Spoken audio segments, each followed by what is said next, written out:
どうも、きみまろです。この前 YouTube の撮影機材について動画を公開しましたが、その中でも紹介した三脚の使い方について今日は詳しく説明してみたいと思います。これは YouTube やってる方のあるあるかもしれないんですけども、結構ね、家に三脚がどんどん溜まってくるんですよね。一言に三脚といっても結構いろんな種類があって、用途に応じて使いやすさって結構変わってくるんですよね。僕も YouTube を撮る時にこんな時にこんな三脚があったらいいなという風に買い揃えていったことで、結構家の中には三脚がもう6脚ぐらいあるのかな。そんな中でも撮影する時に使用頻度の高い三脚を今日は4つ紹介してみたいと思います。まずこちらですね。マンフロットの195というこのしっかりした三脚、こちらと、あと同じくマンフロットのこちらピクシーという自撮り棒にもなって三脚にもなるこちらのコンパクトな三脚、こちらと、あと同じくこちらもマンフロットのミニ三脚ですね。このミニ三脚と、あとはこちら、これはジョビーのゴリラポットというものです。ここがぐにゃぐにゃ動く三脚、こちらのゴリラポット、今日はこの4つを順番に紹介していきたいと思います。ちなみに今撮影しているカメラを載せているこちらの三脚は、このようにね、レビュー動画を撮るときにちょうどいい高さと角度で調整済みなので、レビュー動画を撮るときにはね、いちいち調整をしなくてもいいように基本的にはこのまま固定しています。こういう風に定点で撮るときはいいんですけども、僕がよく撮るようなルームツアーとかキッチンツアーの動画のように部屋の中であちこちにカメラを移動して固定して、それで角度も変えてという風に結構フレキシブルに動かす必要がある時っていうのは機動力が必要になってくるので、そんな時は最近はこちらね、提供いただいたものなんですけども、こちらのマンフロットの195という三脚を使っています。ルームツアーとかキッチンツアー動画って部屋の中とはいえあちこち三脚とカメラを持ち歩いて、その都度こう高さを変えたりとか角度を変えたりとかしながらベストな撮影設定にしていくんですけども、部屋の中とはいえ持ち歩くことを考えると機動力っていうのがすごい重要になってくるんですよね。部屋の中にこれを持ち歩いてセッティングするってことを考えると、軽くて安定感もある三脚が必要になってくるんですけども、こちらのマンフロットの195はこの足の部分がカーボンファイバー製なので、重さも 2.35 キロとかなりね軽くて、それでいてねすごい丈夫です。足の部分は簡単にここをひねってこう伸ばして、それでもう一回ひねれば固定できるっていうね、すごい簡単な設計になってるんですけども、あとこのセンターポールの部分もここをひねってこう伸ばせば簡単に伸ばせて、それでもう一回ここをひねると固定できるってことなんですけども、足とセンターポールをこのように伸ばすと最大160センチの高さまで伸ばせます。160センチまで伸ばせると、自分がこう立ちながら自撮りをしてバストアップで全体を入れながら撮るとかっていうのもちょうどいい高さになりますし、立ちながらのインタビュー動画とかそういうのを撮る時にも十分な高さだと思います。あとこの部分ですね、ここが開脚角度セレクターというものになっていて、これを押しながらぐーっと広げてあげると、このようにほぼ水平位置まで開脚させることができます。もちろんこれ他の2本も同じように広げられるので、三脚にカメラを固定しながらここまでね低い位置で撮影することができます。で固定する時はこういう風に1段ずつでも下げて広げるっていう風にすると、もうこれでもうカチャッと固定されるので、この角度このようにカチャカチャとね簡単に角度調整もできますので、このようにこれをポールを伸ばしてさらに角度調整をすることで高さを調整したり、足が広がってる方がより安定感は増しますので、安定させて使いたい時とかっていうのはこちらの開脚角度セレクターというところも非常に役立ってきます。あとこの三脚で僕が非常に気に入ってるのは俯瞰撮影ができるってことなんですよね。で今カメラをつけてみましたが、俯瞰撮影っていうのはこのように机の上を真上から見下ろす形で撮影する方法なんですけども、この三脚はねそれができるのが個人的にはすごい気に入ってるところです。設定の仕方もすごい簡単で、ここをひねって、そうするとここのセンターポールを上まで上げることができるので、ここまで上げたらここの下も押せるようになってるので、ここを押しながらさらに上まで上げてあげます。それでこれをゆっくりこういう風に倒します。少しこっち側にスーッと戻してあげて、でこれだとカメラの重さがこっちに倒れてしまうので、このカメラが倒れないところまで重心を移動させてあげて、それでここを固定してあげると。こうすることによってレンズを真下に向けることができるので、真上から撮影する俯瞰撮影ができるようになります。でこの俯瞰撮影ができることで動画を作る時の表現の幅っていうのも広がってきますし、真上から映すといろいろ見やすさっていうのも変わってくると思うので、この俯瞰撮影がしやすいっていうのもね、こちらのマンフロットの195の魅力なんじゃないかなと思って、個人的にはねこれすごい気に入っています。で戻す時もこう戻して押しながら角度を変えてあげて、それでセンターポールに戻していってあげると、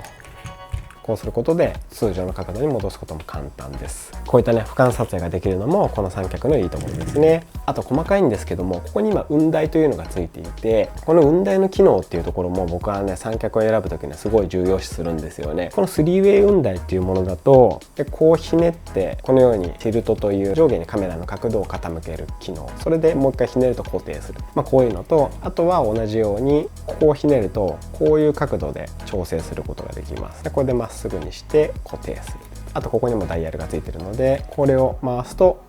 このようにパンですね、横回転をさせて調整することができます。で基本的に 3way 雲台というのはこういう風に3方向、上下と回転と横、こちらの 3way で角度調整ができるんですけど、三脚によって微妙に異なるところが1個あって、それがねここのグリップをちょっとだけひねった時の摩擦力なんですよね。でこれ何かっていうと、さっき言ったようにこうひねると角度調整ができるんですけど、うちにある他の三脚ってここがね0か100っていう感じで、ちょっと緩めたらスルンっていっちゃうし、少し締めたらもう完全に固定されてしまって、要は微調整したい時って少し緩めてこういう風なじわじわと角度をつけて調整して、この辺かなこの辺かな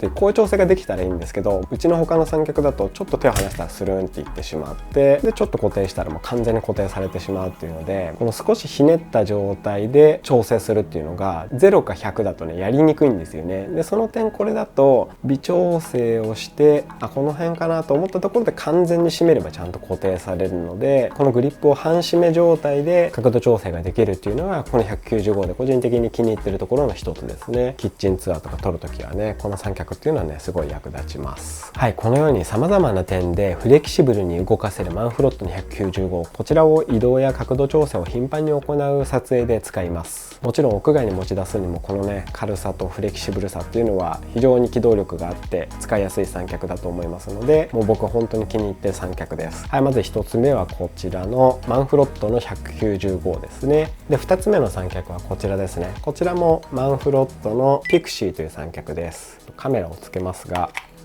このように足を畳んだ状態だとこれがそのまま自撮り棒になるんですね。自撮り棒として使うことができます。それで足を開けば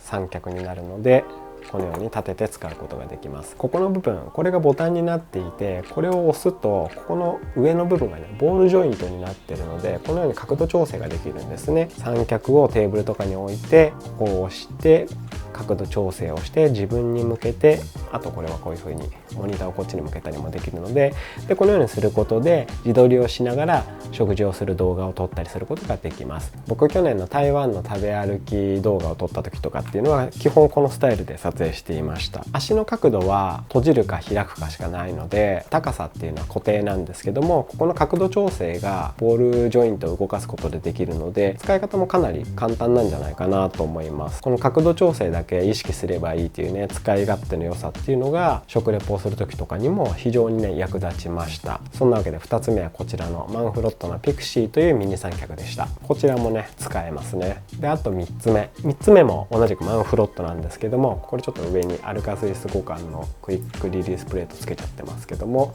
ちらはマンフロットのミニ三脚ですね。これもねもう何度か紹介していますが、ミニ三脚はこういった形になっていて、ここの3点が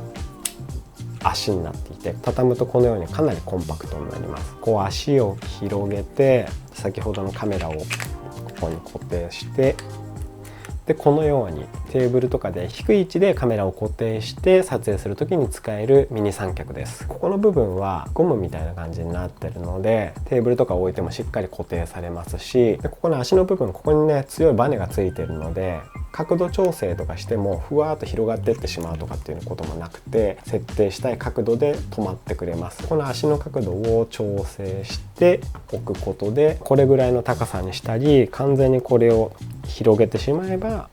こういう風にテーブルにベタっと置くこともできるし、テーブルにベタっと置くんだったらカメラをそのまま置けばいいんじゃないかって感じでもなるんですけども、カメラってこうレンズがあるので前の方にこう傾いたりすることあるんですよね。だけどこの三脚に乗せていれば傾くことなくしっかりまっすぐ前を向けた状態でテーブルに限りなく近い位置でカメラを固定することができます。僕ね、最初このミニ三脚ってこんな低い三脚持ってる意味あんのかなと思ったんですけども、最近はねこのミニ三脚一番使います。特に東京 Vlog とか撮る時とかってさっきのこのピクシーとかを使うよりもこっちの方がコンパクトだし、周りの視線も気にならないかなっていうのもあるし、あとは何よりこのね微妙な高さってすごいね使い勝手いいんですよね。とても小回りが利くというか、東京 Vlog とかで僕がよくやるのが、ここに料理を置いてこの料理を食べる手元だけ映すことっていうのをよくやるので、その次はねこの低い角度から料理を中心に撮影するっていうのが構図的には見栄えがいいかなと思うので、そういう意味でもねこのちょっとした高さですけどもミニ三脚のこの高さ角度調整っていうのがね非常に役立ちます。はい、その中で3つ目もこちらのマンフロットのミニ三脚ですが、こちらですね。4つ目はこちら、これもね何度か紹介していますけど、こちらはねジョビーというところのゴリラポットです。で耐荷重 3kg のカメラまで載せることができます。これもこのように足を広げて三脚として使えるんですけども、特徴的なのがこの足の部分で一つ一つがこういう風にボールジョイントみたいになっていて、ここが全て関節になっているのでこういう風にぐにゃぐにゃ曲げることができるんですよね。このように足の角度を柔軟に変えることによって本当に細かに自分の好きな高さとか角度も変えようと思えばこういう風に角度を変えて設置することもできるし、あとこれ面白いのがこういう風に完全に畳んだ状態でこう L 字にするんですね。こうやってで L 字にしてこういう風に持ってちょっと自分から遠いところから自撮りをすることができるっていう、これもね自撮り棒としての使い方ができるようになります。海外の Vlogger のケイシー・ネイスタットさんっていうねすごい人気の方がいるんですけども、その方とかは結構ねこういう撮影の仕方をしていて、でこういうね自撮りスタイル、それに憧れてこのゴリラポットを選んだ方っていうのもね結構いるんじゃないかなと思うんですけど、僕もねその一人だったりするんですけども、自撮りをする時の使い勝手もいいですし、あとはもうすぐにこうぐにゃっぐにゃっと曲げれば